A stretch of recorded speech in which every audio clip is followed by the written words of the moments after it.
Perkenalkan, nama saya Randi Hidayat, mahasiswa TAIPI, Prodi PAI 1C. Saya di sini akan menjelaskan tentang apa itu emosi. Nah, untuk membuka waktu, saya langsung saja. Emosi itu berasal dari bahasa Latin yang artinya adalah bergerak. Kalau dalam bahasa Inggris, emosi juga disebut emotion. Emotion, kenapa? Karena emotion itu ada kata di situ motion itu artinya adalah bergerak. Nah,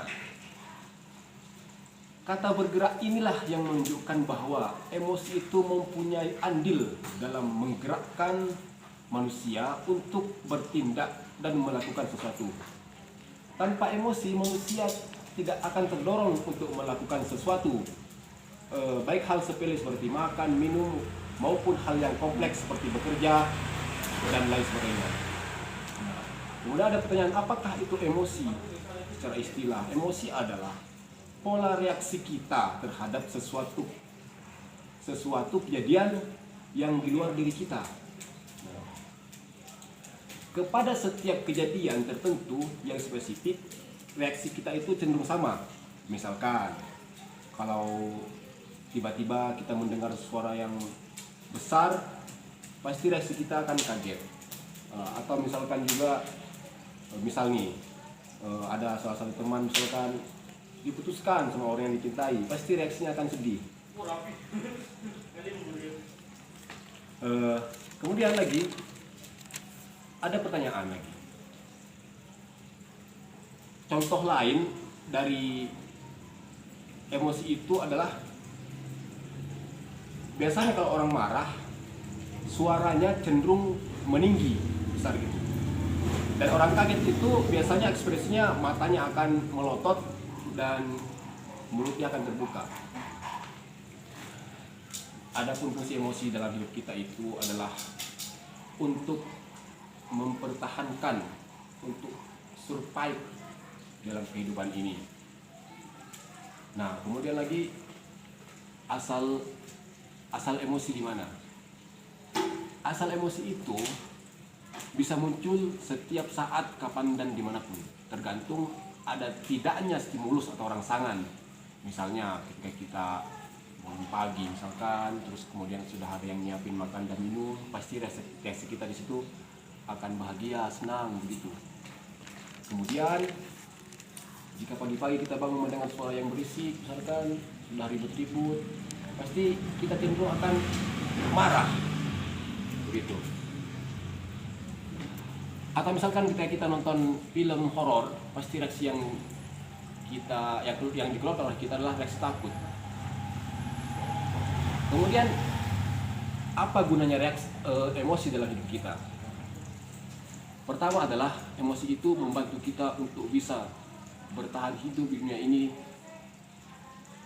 bisa memberikan kita bagaimana merespon situasi atau kondisi. Misal dalam situasi berada di tengah hutan misalkan, pasti otak kita akan mengeluarkan reaksi bagaimana caranya untuk waspada dari serangan biasanya hewan yang buas di situ,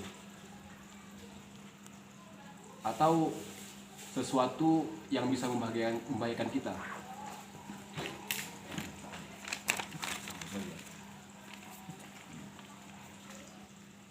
Emosi itu juga dapat mempengaruhi motivasi kita untuk melakukan sesuatu atau tidak melakukan sesuatu. Misalkan,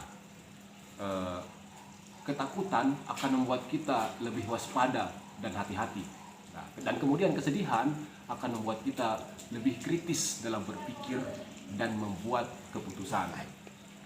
Jadi setiap emosi itu memiliki peranannya masing-masing. Untuk motivasi juga bisa dalam kehidupan sehari-hari. Adapun efek positif dan negatifnya itu tergantung bagaimana kita menggunakan emosi itu dengan tepat. Nah, kemudian saya akan menjelaskan tentang apa bedanya emosi, perasaan, dan mood. Nah, bedanya adalah kalau emosi itu reaksi kita yang spontan terhadap sesuatu dari luar diri kita, yang waktunya hanya sebentar saja, beberapa detik saja. Misalkan ketika kita terkejut, kita akan spontan, tapi dia tidak akan bertahan berapa lama, hanya beberapa detik saja. Namun jika emosi itu kita beri arti atau kita hubungkan dengan pengalaman, maka dia akan berubah menjadi apa yang dinamakan dengan perasaan. Nah, kemudian mood itu adalah gabungan antara emosi dan perasaan yang bisa bertahan sampai berjam-jam, bahkan berhari-hari. Nah, dan biasanya mood muncul bukan karena hanya satu kejadian yang spesifik, tapi bisa jadi juga karena cuaca atau kurang istirahat dan lain sebagainya. Nah, baik, mungkin itu saja yang bisa saya jelaskan. Tentu banyak sekali kesalahan dan kekurangan, mohon maaf dan terima kasih untuk perhatiannya. Assalamualaikum warahmatullahi wabarakatuh.